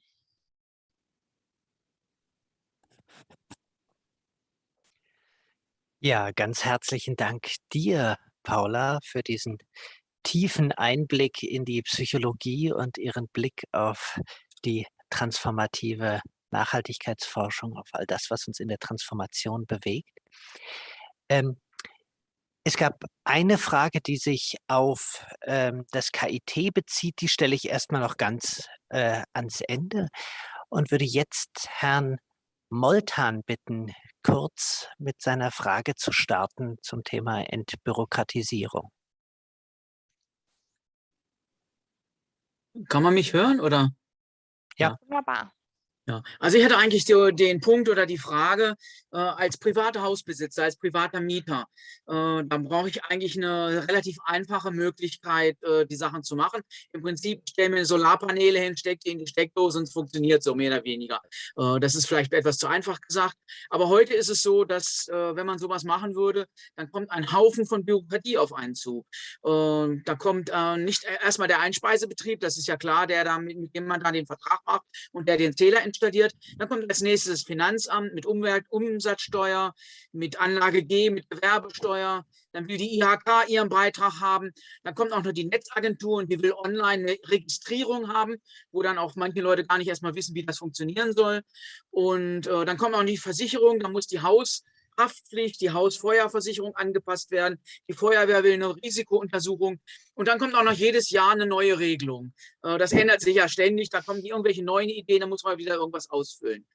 Also, wie stellen Sie sich vor, dass ein Hausbesitzer, das Mieter, das Privatleute in Erneuerbare investieren wollen? Wie kann man das entrümpeln? Wie kann man das radikal vereinfachen, dass da nicht solche riesigen Hürden aufgebaut werden? Mhm. Also ich fühle voll und ganz mit Ihnen. Wir hatten all diese Hindernisse im Balkonnetz und die Hälfte davon haben wir vorher nicht mal irgendwie antizipiert, was da alles zukommt. Ich würde das gerne, also ich habe zwei Antwortteile. Der eine ist sozusagen natürlich der politische, wo wir sozusagen jetzt auf die neuen Regularien hoffen, gucken und diese in Teilen auch beeinflussen können, dass da Bürokratie abgebaut wird, dass es weniger Bürokratie gibt. Da gebe ich Ihnen erstmal völlig recht, das ist eine Notwendigkeit. Solange wir das haben, bleibt uns ja aus einer psychologischen Perspektive nur möglichst gut drumherum zu arbeiten, also zu gucken, wie können wir es trotzdem machen. Das ist einmal das Thema Selbstwirksamkeit. Für mich klingt es ganz so, als hätten Sie das alles schon überwunden, weil sonst wüssten Sie es nicht so im Detail.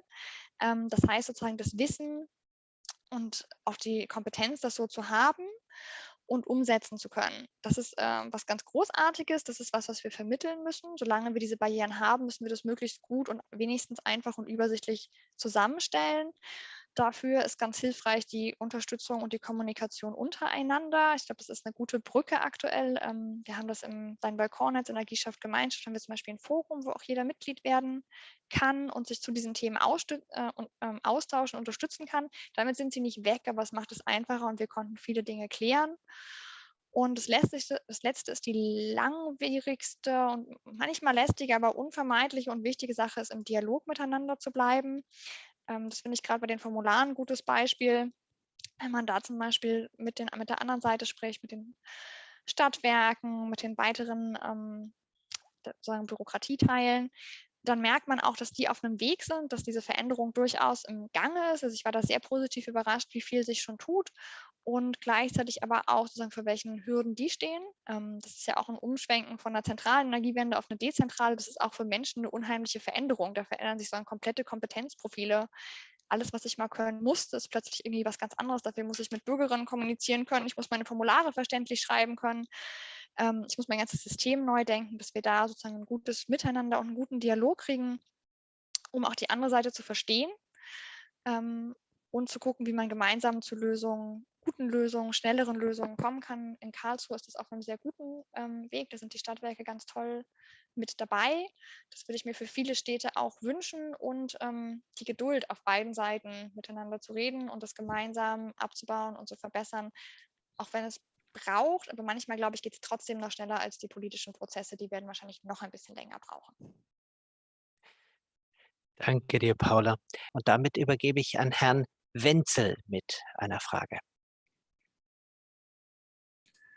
Ja, vielen Dank, dass ich eine Frage stellen darf. Ich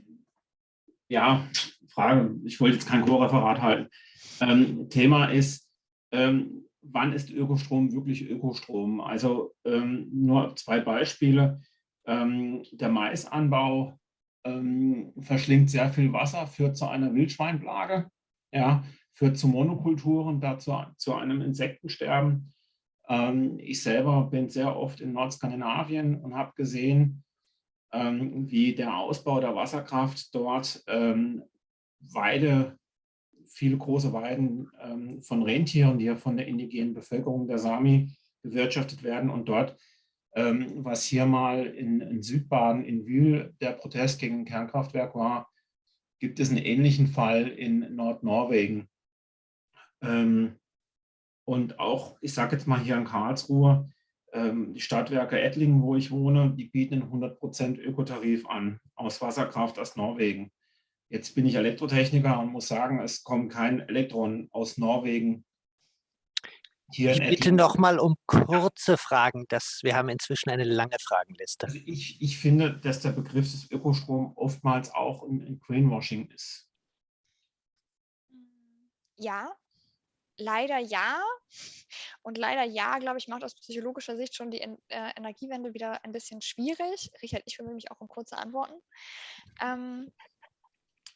Es ist zweischneidig. Das eine ist sozusagen, dass wir einfache Formate und Begrifflichkeiten eindeutige brauchen, um das zu kommunizieren.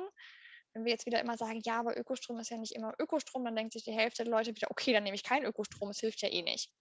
Das heißt, das ist so ein Balanceakt zwischen die Einfachheit erhalten und gleichzeitig aber, und da gebe ich Ihnen recht, gut zu differenzieren, was wirklich gut ist. Und da stehen wir auch in der Transformationsforschung vor dem Problem der Skalierbarkeit. Manche Sachen sind im Kleinen gut, aber wenn man sie hochskaliert, zum Beispiel Biogas, dann wird es schwierig. Wenn ich dafür Monokulturanbau habe, dann hat sich das Ganze nicht mehr gelohnt.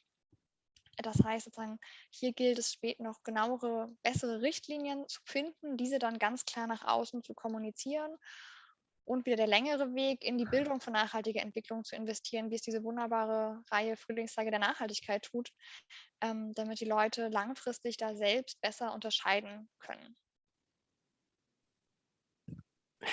Herzlichen Dank für die abgekürzte Antwort. Frau Böhnke hat eine Frage zu Best-Practice-Beispielen und den Wirkungen, die haben können. So funktioniert das. Dankeschön. Genau, Dennis Böhnke vom KIT. Meine Frage geht dahin, oder ist eigentlich ein kurzer Erfahrungsbericht. Best-Practice-Beispiele werden gerne eingesetzt, um gerade Gemeinden aufzuzeigen, wie andere Gemeinden das schon gelöst haben. Vermeintlich gelöst, sage ich jetzt auch mal in Anführungsstrichen, in Fragen zur Klimaschutz oder Klimaanpassung. Und ich hatte immer den Eindruck, dass das eher Überforderung ausgelöst hat und vielleicht auch ein bisschen Sorge bei den Personen, die sich das dann angehört haben und auch nicht genau gewusst haben, ja, was sollen wir jetzt konkret tun?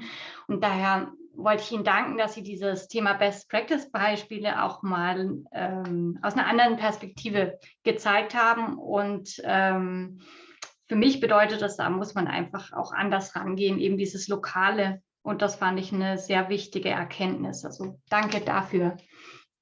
Keine richtige Frage, aber ja. Ganz herzlichen Dank. Ich finde es ganz toll, was Sie gesagt haben.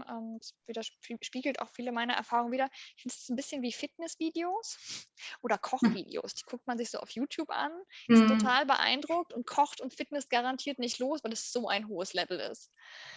Ja, genau. Wir müssen ein bisschen gucken, sozusagen, wenn wir diese Prozesse haben, dass wir die Sachen einstreuen, vielleicht um die Leute zu motivieren, aber dass wir immer wieder zurückkommen zu dem, was kann ich jetzt konkret machen, auch an kleinen Schritten. Und das ist ganz super, wenn Sie da auch mit dabei sind. Ich glaube, das sind die wichtigsten Projekte.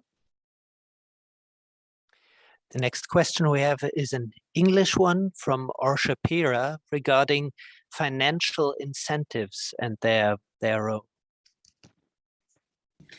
Hi, thank you very much for the talk. It was really interesting. It's a bit about the first point.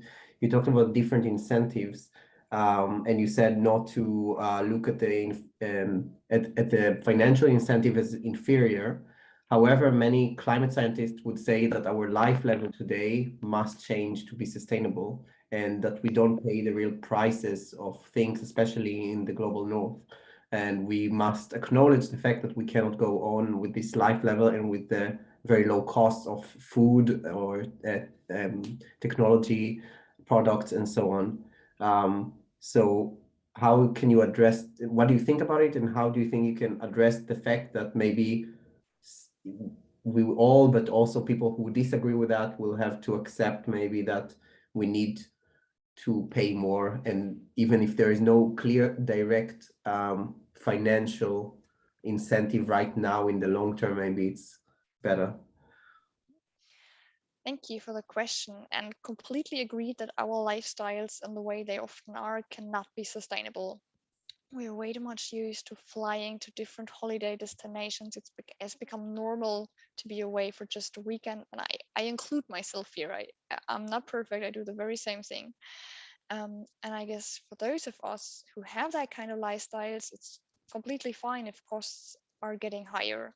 So if I, for example, pay now more for driving my car to Fechter, public transport is very bad in that region. I think this is okay. I'm fine with that. But I just think we should not forget that also in the global north, and especially in the global south, but also in the global north, there are families for whom it's not the question if they can pay for a second or third holiday.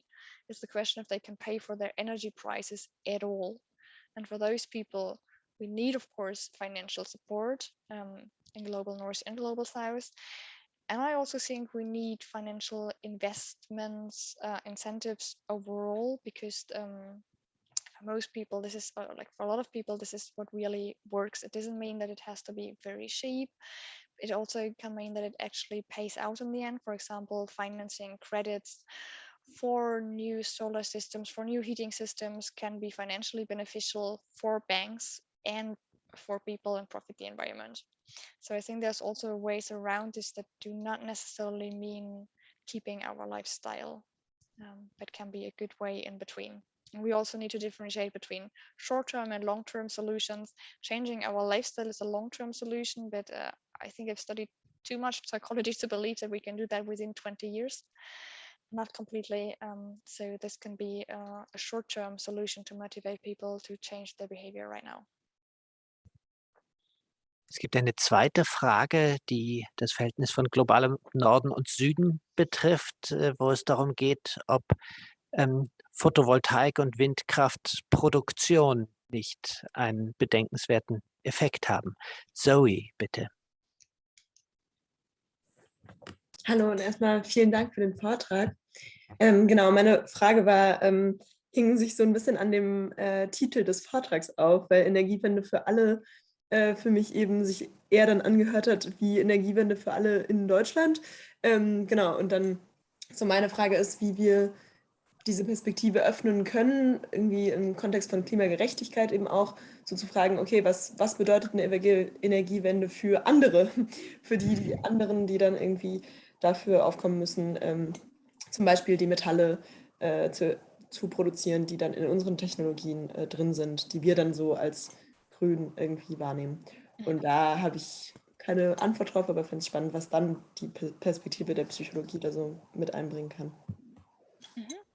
Erstmal danke für den Hinweis. Es stimmt, es war tatsächlich darauf bezogen, wie wir uns jetzt erstmal in Deutschland sozusagen engagieren können. Das soll aber in keiner Form die Frage der globalen Gerechtigkeit auslassen oder verkleinern. Die ist elementar wichtig und häufig auch noch sehr unterschätzt, wenn wir zum Beispiel über Elektroautos sprechen, die ja aufgrund der Metalle, die sie dafür brauchen, auch große Nachteile mit sich bringen können. Da sind wir wieder bei der Skalierbarkeit.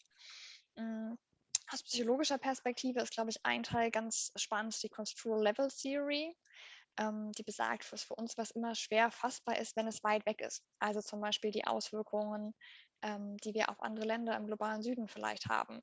Leichter greifbar ist das, was bei uns dicht dran ist. Das sieht man, glaube ich, beim Klimawandel sehr schön. Solange nur in Regionen überschwemmt waren, die weit weg waren, war das irgendwie sehr abstrakt. Als das Wasser auch hier stand, war es greifbar. Und seitdem gibt es auch deutlich mehr Fördermittel. Das muss man einfach auch so sehen. Das heißt, unser Job ist sozusagen aus einer psychologischen Perspektive, diese Veränderungen, die auch an anderen Orten stattfinden, möglichst gut greifbar zu machen, möglichst gut zu kommunizieren, verständlich zu kommunizieren, Storytelling zu kommunizieren und da möglichst gut darauf aufmerksam zu machen für die Gemeinschaft, um sie dann eben mitdenken zu können. Danke dir, Paula. Wir haben jetzt noch eine ganze Reihe von Fragen, deswegen bitte ich um immer kürzere und präzisere Fragen. Herr Morawetz hat eine Frage zum ansteckenden Charakter von Solartechnik.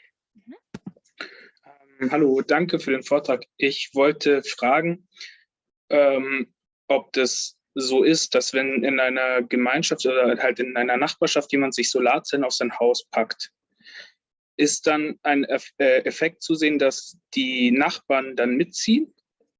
Also auch Solarzellen auf ihre Häuser bauen? Okay. Ja, danke für die Frage und danke insgesamt für die rege Diskussion. Das freut mich sehr. Und ich würde sagen, die Antwort ist Work in Progress. Die Studien dazu sozusagen kommen jetzt so die ersten rein. So viel PV haben wir noch gar nicht auf den Dächern. Von den ersten Studienergebnissen, die ich kenne und auch so unseren Erlebnissen aus unserem eigenen Projekt, würde ich sagen, ja. Bisher können wir eindeutig sagen, PV ist ansteckend. Es gibt ja durchaus Arten der Energieerzeugung, die sind sehr umstritten. Windräder sind jetzt nicht unbedingt so ansteckend.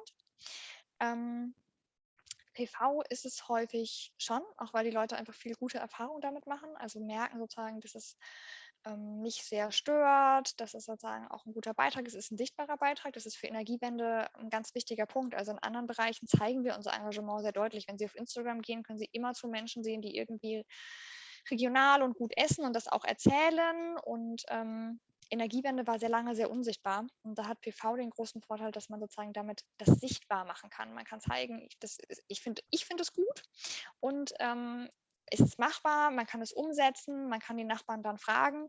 Also ja, die bisherigen Studienergebnisse zeigen stark darauf hin, dass PV ansteckend ist. Danke dir. Roxanne hat eine Frage zur Generationenabhängigkeit mit Blick auf die Energiewende. Kann man mich hören? Ja. Okay, gut. Ja, also ich hätte eine Frage dazu, wie man jetzt vor allem die ältere Generation bei jetzt der Energiewende oder generell Klimafragen mitnehmen kann, weil ja schon ein Trend zu sehen ist, denke ich, dass die junge Generation sich eher dafür interessiert und sich die ältere Generation da vielleicht auch abgehängt fühlt. Und ja, vielleicht als Frage, gibt es da Ansätze, wie man die eben mitnehmen kann? Und gibt es da vielleicht konkret Beispiele für Reallabore? Spannende Frage. Ich denke gerade mit und aus unseren Erfahrungen, aus meinen Projekterfahrungen kommt es auch darauf an, wie man Nachhaltigkeit definiert. Also vielleicht fahren ältere Leute weniger Elektroautos, weil ich weiß es ehrlich gesagt gar nicht. Man muss auch erstmal das Geld verdienen. Das wird für den Schnitt nach oben ziehen, statistisch. Aber was wir häufig sehen, ist sozusagen, dass wir Nachhaltigkeit manchmal so ein bisschen sehr hipstermäßig definieren. Und dann haben wir das Gefühl, okay, die ältere Generation, die macht da gar nicht mit. Wenn wir das aber breiter fassen und zum Beispiel Sachen wie Lebensmittelverschwendung mit aufnehmen, dann kann man häufig sehen, dass ältere Menschen einfach aus ihren eigenen Erfahrungen heraus da sehr viel besser mit umgehen, was regionales Essen zum Beispiel angeht, häufig Vorreiter sind, ohne es zu wissen, das vielleicht aber gar nicht so nach vorne stellen. Das heißt, es ist auch wieder dieses Thema miteinander ins Gespräch kommen und zu gucken, was machen die anderen, was sie eigentlich nicht als Nachhaltigkeit definieren. Also ich finde, es hilft ganz häufig auch einfach nicht, diesen Begriff zu verwenden. Also so gerne ich ihn mag und so wichtig ich es finde, manchmal kommt man da mit anderen Begriffen durchaus weiter. Also ich habe beispielsweise auch vor jungen Leuten mal in Kroatien einen Vortrag gehalten und mit Nachhaltigkeit begonnen und guckten alle so leicht gelangweilt und habe dann über Jobs für die junge Generation gesprochen, über Möglichkeiten und war sozusagen sehr viel mehr Interesse da. Also manchmal kommt es einfach darauf an, wie wir das verstehen. Prinzipiell also auch zu sagen, wir zeigen uns da auch offen gegenüber dem, was vielleicht die Generation vor uns gemacht hat und wo sie vielleicht auch gut dastehen. Und natürlich gibt es aber gleichzeitig auch Sachen, die natürlich in der älteren Generation oder verbreiteter sind. Die Kreuzfahrten zum Beispiel sind da leider sehr verbreitet. Ich weiß jetzt leider spontan kein Reallabor, das sich damit beschäftigt. Ich weiß schon welche, die sich prinzipiell mit der Einbindung von Senioren zum Beispiel auch in neue partizipative Prozesse beschäftigen, nämlich unter anderem unser eigenes Projekt zur Inklusivität von Reallaboren. DUPA, Dual Mode Participation, Window of Opportunity for Inclusive Real World Labs, dass ich solchen, genau, Richard Nick, der macht nämlich erfreulicherweise dieses Projekt mit mir, dass sich genau diesen Fragestellungen widmet. Ansonsten wüsste ich jetzt spontan keins. Ich kann grundsätzlich dazu sagen, ich finde es eine tolle Frage, weil, und das war auch der Anschluss für unser Projekt, wir viel zu selten in Reallaboren über unsere Bubble hinauskommen. Das müssen wir auch ganz ehrlich sagen. Wir sind viel zu häufig selbst in unserer kleinen Bubble und gucken da zu wenig drüber. Vielen Dank. KW zum Thema Motivation. Ja, vielen Dank. Ich bin Carla. Erstmal auch danke für den sehr spannenden Vortrag. Ich habe sehr viel gelernt, das war sehr spannend. Genau, ich wollte noch mal kurz auf diese erste Prämisse mit der Motivation zurückkommen, weil ich dieses Beispiel sehr spannend fand, was Sie genannt haben mit dem Alltag. Also, dass oft der gute Wille da ist, aber der Alltag oder die Lebensumstände eben nicht zulassen, dass bestimmte nachhaltigere Lebensweisen angenommen werden. Ich wollte nur fragen, ob Sie konkrete Beispiele haben für Projekte oder bestimmte Strategien, wie man damit umgeht. Also wie man mit Menschen über diese Themen spricht, ohne von oben herabzukommen und also eben unter Berücksichtigung von diesen Lebensumständen. Ob Sie da konkrete Beispiele hätten. Ganz herzlichen Dank erstmal für das Feedback. Das freut mich sehr. Ich war ja sozusagen heute Abend Ihr Überraschungsei als Vortragende und es freut mich, wenn Sie was davon mitgenommen haben. Wie man das am besten mitdenken kann. Die gute psychologische und gleichzeitig total banale Antwort ist erstmal zuhören, was die Menschen bewegt und dann das Projektdesign machen. Das ist auch typisch in transdisziplinären Projekten, dass wir eben nicht reinkommen und sagen, hier ist Best Practice, das machen wir jetzt mit euch. Und dann stellen wir fest, dass die unseren Smart Energy System und den schicken Bildschirm, so wie in Stockholm, irgendwie gar nicht haben wollen. Und dass sie das auch null interessiert oder vielleicht für 2 Wochen interessiert und dann haben die irgendwas anderes. Das heißt, erstmal zu verstehen, was sind auch Alltagsherausforderungen und dann zu überlegen, was können wir jetzt dazu beitragen. Also man kann fast immer irgendwie so eine Perspektive finden, wo man mit dem Projekt auch was Gutes machen kann. Und gerade Energiewende ist ein Projekt, wo man unheimlich viel machen kann, unheimlich viele Felder bedienen kann. Das ist eigentlich ein sehr dankbarer Punkt, wo man auch diesen Punkt zum Beispiel finanzielle Anreize, Technik ausprobieren, Gemeinschaft, also man kann da total viel einbringen. Sehr vielfältig, wenn man vorher gut zugehört hat, was die Leute eigentlich beschäftigt. Also erst vorrecherchieren und dann mit den Leuten reden, anhören. Ich stelle das gerade selbst fest. Ich bin ja an die Universität Vechta gewechselt auf die Stiftungsprofessur und lerne gerade unheimlich viel nochmal zum Beispiel über den Bereich Agrar, was ich nicht wusste und was aber für mich ganz viel erklärt, warum manche Veränderungen so langsam gehen. Da sind wir auch wieder, glaube ich, bei der Frage von vorher mit den Regularien. Manchmal versteht man es erst, wenn man mit den Leuten redet. Und da kann ich immer nur wieder werben für die transdisziplinären Projektsettings und dem erst zuhören, dann gemeinsam überlegen, wie es gehen kann. Vielen Dank. Ja, Dankeschön. Wir sind gerade so am Ende der Zeit. Ich würde sagen, wir versuchen nicht mehr als noch 3 Minuten zu überziehen, aber die eine Frage von Christian zum Prinzip der Knappheit versuchen wir noch mal reinzunehmen. Ja. Kann man mich jetzt hören? Ja. Ah, perfekt. Ja, ich habe eine Frage, nämlich als Psychologin kennen Sie vielleicht die 6 Säulen der Überzeugung nach Robert Cialdini. Und ich habe in Ihrer Präsentation jetzt 5 von den 6 schon sehen können. Was ich nicht gesehen habe, war das Prinzip der Knappheit. Also, dass wir was mehr wollen, was schwierig zu bekommen ist oder was limitiert ist. Denken Sie, dass man das auch sinnvoll einsetzen könnte, um die Leute zu überzeugen für mehr Nachhaltigkeit? Spannende Frage. So wie die Gucci-Handtasche, ob PV die neue Gucci-Handtasche ist, die man unbedingt haben möchte und je knapper sie ist, desto mehr möchte man sie. Habe ich ehrlich gesagt noch nie richtig drüber nachgedacht. Ist ein bisschen schwierig, weil das meistens auch damit einhergeht, dass die Sachen dann teuer werden. Das wäre das, was mir spontan zuerst daran einfällt. Also was jedenfalls marktökonomisch, was knapp ist, ist teuer. Ich glaube, was wir schon sehen, das ist vielleicht das Erste, was mir dazu einfällt, wo es funktioniert hat, ist sozusagen, dass es reizvoll ist zu sehen, wenn es in Projekten, wenn es spannende Projekte gibt und man muss sich sozusagen bewerben, um mitzumachen. Also jetzt keine aufwendige Bewerbung, aber man muss irgendwie man muss sich schon interessieren, man muss was dafür tun. Das merken wir schon, dass das sozusagen ein Punkt ist, der hilft. Also wenn man auf ein Forschungsprojekt selbst was beisteuert, deswegen auch in transdisziplinären Settings, in den langfristigen Reallaborstrukturen, dieses gegenseitige Unterstützen. Das wäre das, was mir spontan dazu einfällt. Und ansonsten spannender Gedanke, der mir bisher in der Psychologie-Transformation noch nicht so über den Weg gelaufen ist, obwohl ich ihn natürlich aus ganz vielen BWL, was ich ja auch mit studiert habe, Perspektiven kenne. Herzlichen Dank dafür. Ja, diesen Dank geben wir direkt zurück. Liebe Paula, herzlichen Dank für den Vortrag, für all die Punkte, die du angeregt hast, die jetzt die Diskussion so befeuert haben. Ich musste mich diesmal sehr zusammenreißen, nicht die ganze Zeit meine eigenen Fragen dazwischen zu schieben. Dafür müssen wir eine andere Gelegenheit finden. Es gab eine Frage, die ganz am Anfang gestellt worden ist, die sich noch bezog auf das, was Herr Hanselka vorgestellt hat, eine englische Frage.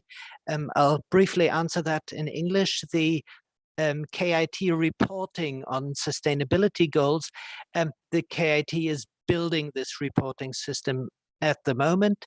So you will see first results year by year in the annual report of KIT, the complete report. So the sustainability reporting is included in there on the website if you look for the annual reports. Ich habe dann noch ein paar kleine organisatorische Hinweise für alle, die weiter an den Frühlingstagen der Nachhaltigkeit beteiligt sind. Bitte beachten Sie die Möglichkeit, in den Pausen das Mobilab zu besichtigen. Die Reallaborforschung war jetzt ja ein paar Mal Thema und bei der Konzeption des Mobilab haben wir auch immer wieder uns über den Austausch mit Paula gefreut und Ideen, wie man Motivation umsetzen kann mit Bedacht bei der Gestaltung des Mobilab. Kommen Sie vorbei, schauen Sie sich's an, insbesondere auch, weil dort ein Aushang zu Hilfskraftstellen ist. Dann zum morgigen Tag, Dienstag, der Markt der Möglichkeiten ist digital mit einem sehr, sehr breiten Spektrum an Ausstellern. Und ich möchte dafür nochmal ganz stark werben. Wir hatten gehofft, wir können einen physischen Markt der Möglichkeiten wieder machen. Das hat nicht geklappt. Beispielhaft vielleicht ein Akteur, der nächstes Jahr dann auch so richtig dabei ist, das Orchester des Wandels, die uns musikalisch also in den Markt der Möglichkeiten hinein begleitet hätten. Das können Sie jetzt nicht, aber die sind auf dem Markt der Möglichkeiten. Besuchen Sie doch zum Beispiel die nochmal. Und damit bleibt mir nur noch Ihnen allen und dir, Paula, ganz herzlich zu danken für diesen lebendigen Einstieg in die Frühlingstage der Nachhaltigkeit. Wir hatten immer Sorgen, mit einer Keynote nicht in ein aktives Studieren, sondern in ein passives am Anfang reinzurutschen und dagegen arbeiten zu müssen. Das Gegenteil ist der Fall mit dieser Diskussion. Ganz herzlichen Dank an alle und bis morgen an alle, die weiter an den Frühlingstagen beteiligt sind. Bis dann.